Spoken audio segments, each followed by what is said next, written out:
Hey guys, what's going on? It's Anthony from Side Up Productions. I'm gonna try and get through this as quick as I can so I don't bore you and I don't run out of time. Alright, this is a revisit, for me anyway, to an MMORPG called Ace Online.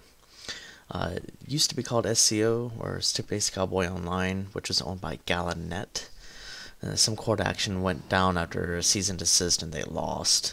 Yadang now owns it and operates it as Ace Online.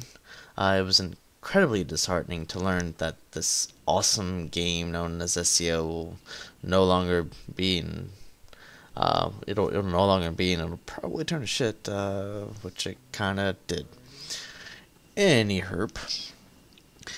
This is as you can see, it's a fighter plane RPG, and it's free, bitches.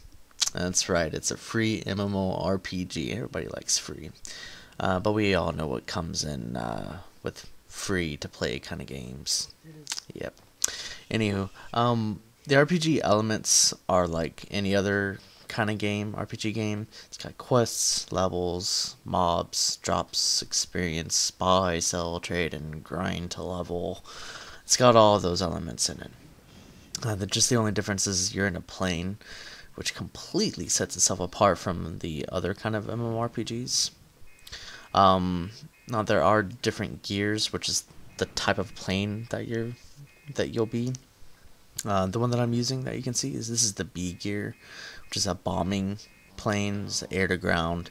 It just beats the shit out of stuff, especially tanks. Which is the A gear. The tank can fly like a plane, but it's more accurate and effective. It's shooting its cannons from the ground, but it can shoot and fly in the air. Next one is an I gear, which is the fighter plane. It's the best plane for dogfight, combat, and invasive or baiting tactics. The M gear, which is the support or medic plane. It can heal your team or your formation. Also provides pretty helpful group buffs. Let's see, there's another little thing, buffs. You mummer puggers know what I mean by when I say buffs. There's two nations. There's the BCU, which is short for Baijinu City United. I really don't know how to say the fucking name. And then there's the ANI, which is the Arlington National Influence. So much easier to say. Just think of it this way: the BCU is the Sith, and the ANI is the Jedi. Yeah. Each nation controls a certain amount of maps, and they can warp to them at any time. And on particular maps, there are bosses. They just randomly appear, or spawn. Let's just say that. And but just because the nation controls that map doesn't mean that the opposing team can't go into that airspace. So essentially, the opposing team can go in and destroy that boss and collect the drops, and that sometimes includes rare items. Now those are considered raids. There's also large-scale skirmishes between the nations. Those are usually in neutral maps, which means that it's not owned by either of the nations. It's just a neutral zone. And like I said, it's the most often type of fighting that goes on, and there's so awesome when it happens. Crap, my sound is going down. Okay.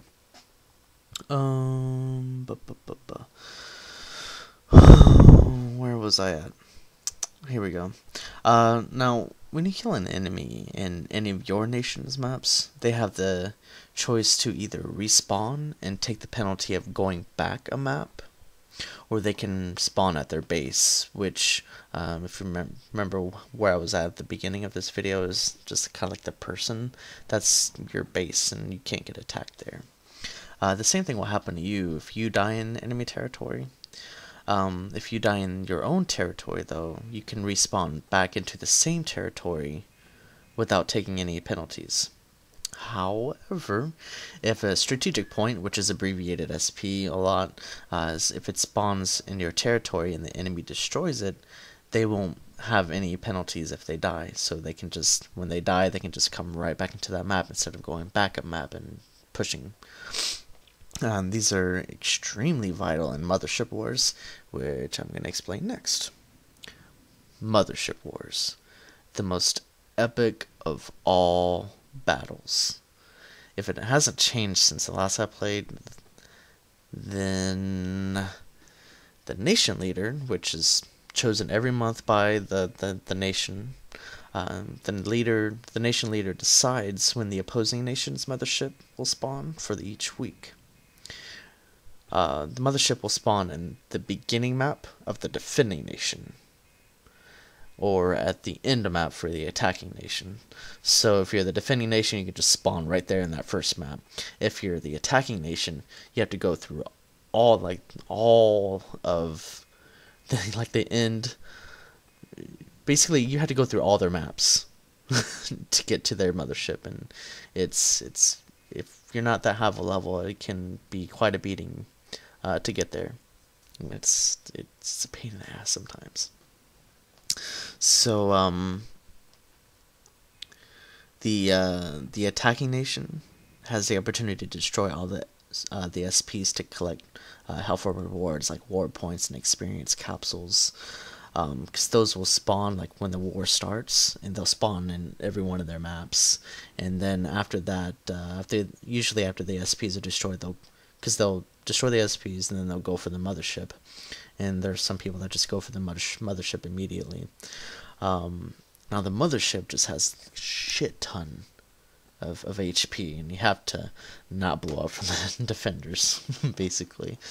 I don't have any footage of Mothership War because I pretty much just got back in, like literally just like yesterday, got back into it because I was thinking, I wonder how this is like.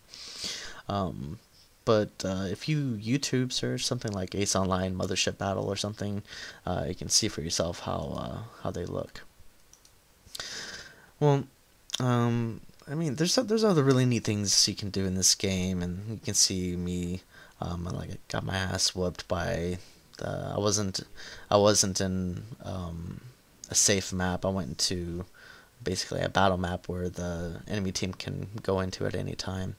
I'm in a safe map right now where I can just grind up a level, but this is really not an ideal place. These are for level 60 stuff, but I'm level 75, so it's really easy to kill them. But I hadn't played this in like 2 years, and the reason why I quit for so long was because I would spend so much money every month, so I could always have the best weapons, the best armor, and just other items that just enhanced my play, my playtime here. It turned into a really bad habit, so I quit. In the game itself, as you can see, it doesn't require the best PC to run it. It's actually a pretty neat game to get into. Just don't blow money on it like I used to. It's not worth it. If you find yourself at the point to where you're thinking about buying credits to get certain items. Why did the sound get so loud all of a sudden? Maybe I just hit something. Okay. If you're thinking about buying credits just to get certain items, uninstall the game and find something else. I mean, you could not listen to me and just waste money, but it's probably best you save that money for a better PC and just play better games. Well, that's all for me. I hope you enjoyed this revisiting for me anyway. If it's the first time for you, it's just like a review of the game, and there's a lot of things that could definitely be improved, like total graphics upgrade, and just change a lot of things. But it is a free-to-play game, so yeah, that's all. Thanks for watching. Like if you liked it, comment if you have anything to ask, or if you have any suggestions of what you think the next video should be. See you guys later.